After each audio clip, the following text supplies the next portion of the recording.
Hello, wonderful viewers. Thank you for joining me. I have not done a character profile yet on Mike Pompeo, and a viewer did request that.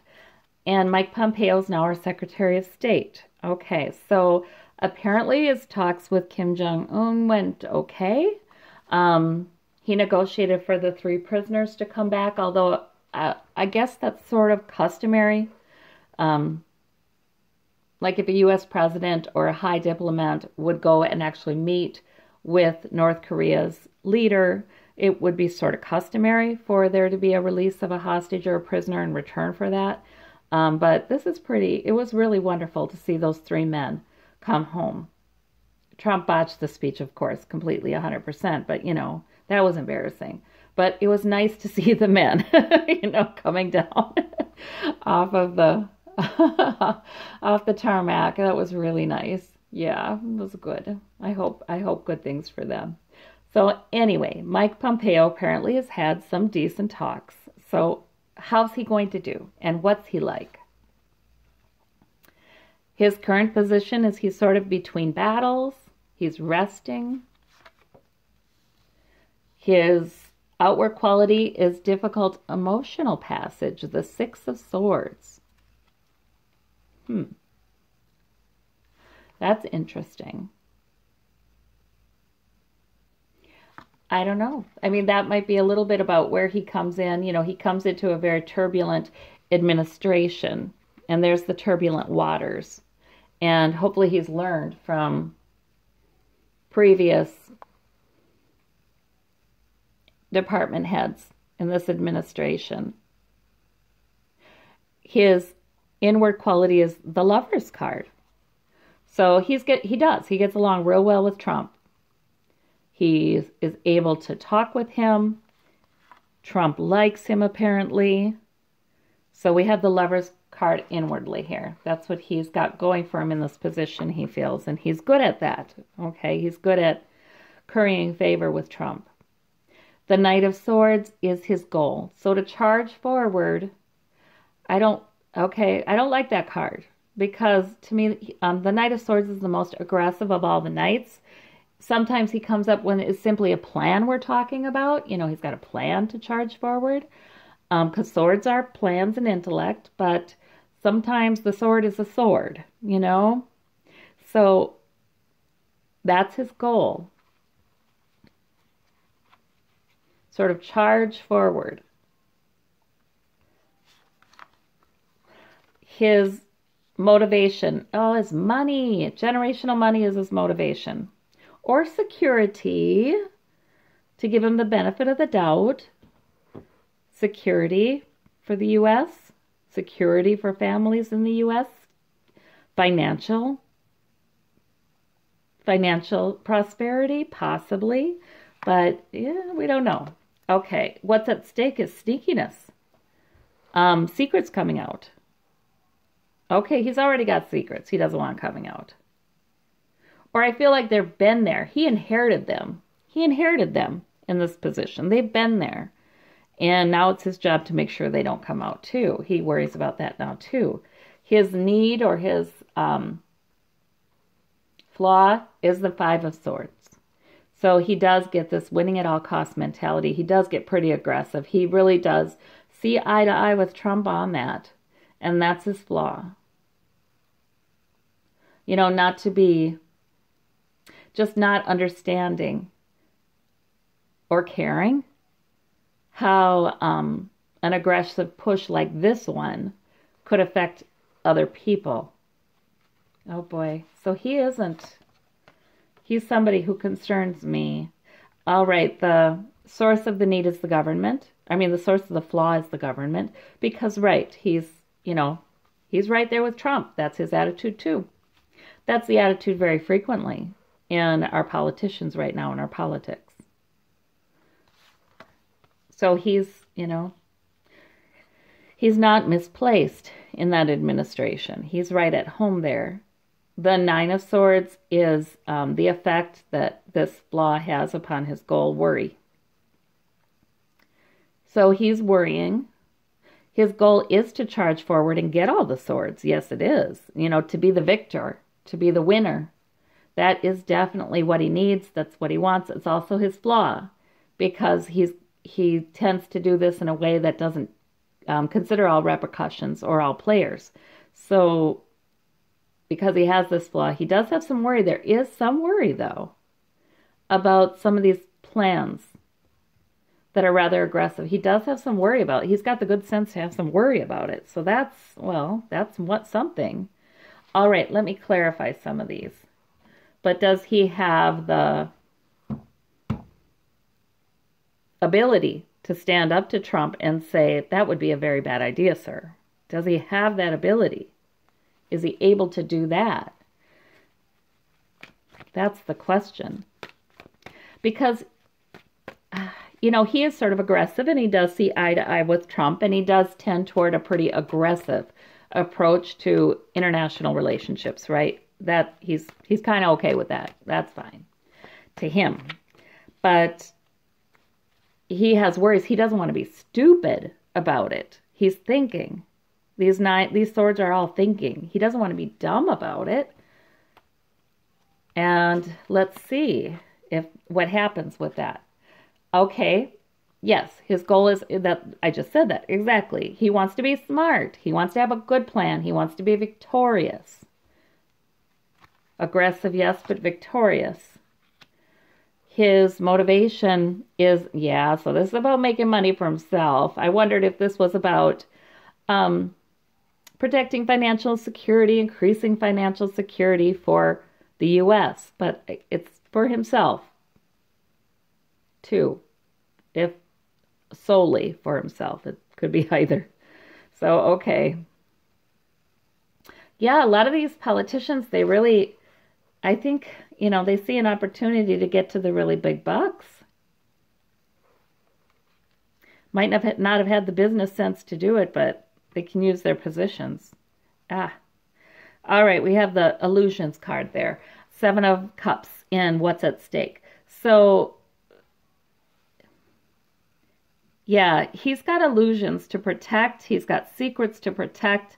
I said that it felt like he's inherited them with the position. So some of these secrets are actually Trump's, because this is Trump's illusion card. Oh, and this could also be he might be trying to get away with some things and keep Trump bamboozled too. I feel like that's what he's doing. He's trying to be the Trump whisperer here. And he does see eye to eye with Trump on a lot of things, but not all things. He's more deliberate. He wants to be more analytical and less emotional. And he doesn't want to make decisions based upon illusion. But that's what's at stake. That he may end up making decisions based upon those illusions. All right. He's walking a fine line there. And I don't know that he's winning. The 9 of Swords again. Yeah. So if his flaw is he already tends to be winning at all costs, and who cares about the repercussions? But he does worry. See, there that is again. That's telling me that,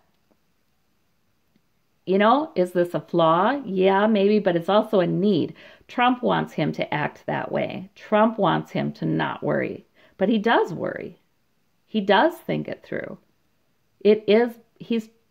That's good news to me, that he's trying at least to be a Trump whisperer. I don't like that he agrees about a lot of aggressive plans. He does. That I'm not crazy for. I don't like that. I worry about that. However, I'm glad he's worrying. I am glad he is worrying and trying to be more analytical and trying to think it all through and trying to think about the different ways in which, the aggression, an aggressive stance or approach could affect the U.S. and especially the wealthy people in the U.S., by the way. Yeah. But, at least he's thinking. He is. Okay. Let's see the government conflict. So that puts him in conflict with Trump, with the administration. That puts him in conflict with it. That's why he's worrying. But then he's also in conflict with the rest of the government, too. Because Trump is, if you're with Trump, you're in conflict with a lot of other politicians. All right, we have the 3 of Swords. Oh, something's also paining him. Okay, so the effect this need has upon his goal of charging forward with a somewhat aggressive but at least smart plan is heartache. He's not able to do it. He's trying to be the Trump whisperer, but he's not able to get done what he wants to get done. And I feel like he's not able to be as smart about it as he'd like to be. So he has some heartache about that. Oh, that's not good. But then we've seen so many people try to be the Trump whisperer and have some limited success, you know. I mean, they kept him from firing Mueller twice, right? So they've had some limited success, but not overall success, you know. It's still, they calm him down, they keep him at bay. Okay, we have the Knight of Pentacles. So his inward quality is Trump loves him. And he does diligent work on Trump's goals, okay? Trump likes that. He can say, Mike, I need you to do this, and Mike will work diligently to do that. The Hierophant clarifies the difficult emotional passage. So that's right. I said that was about he's coming in, his external quality as we see a man coming into this position where others have failed and just saying, with Trump, you know, and saying, well, we hope he's learned a lot from their failures because this is going to be something else. It's not an easy time for him to do this.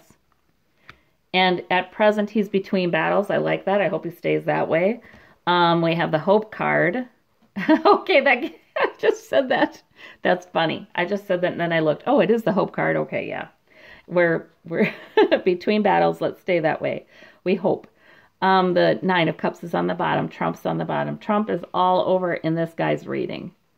This reading is almost more about Trump than it is. He's resisting in a way that, you know, he can try to manipulate Trump to believe he is not resistance. But, you know, Trump can smell resistance. He does not like it. His past position is the World.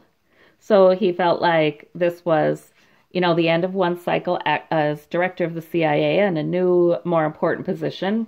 He had the World. And the future is that Four of Wands again, which keeps coming up for all these people.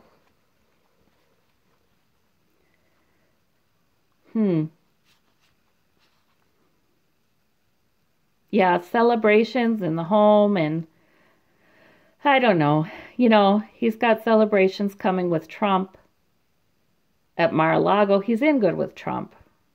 What is this? This Four of Wands, I just would like universe to help me with that. All right, the World. He went through all investigations, right? He went through his hearings. He got the position. That's what I'm getting from that King of Swords. Indecision. Okay, so we have indecision there in the future.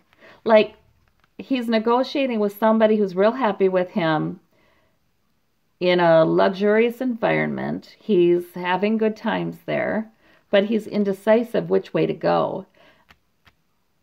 The more Trump loves him, the more he's put in these very difficult situations where that's not how he would go about it. You know, worries, indecision. But does he go Trump's way? You know what I mean? That we don't know. Let me clarify one more time and see what we get. All right, does he go Trump's way with it? Does he just capitulate? We have the deck is upside down. We have the Ace of Cups. Well, make somebody happy. A lot of times that one's been coming up lately for, you know, they need to make the boss happy. Makes Trump happy. I think he capitulates. All right, so there's Mike Pompeo right now. And may he be, you know, very nice and sneaky in the way that he makes Trump think he's doing his bidding and he's not. And he's actually thinking more about it and going ahead in a more thoughtful way. May that be the case. Okay, thank you. Bye-bye.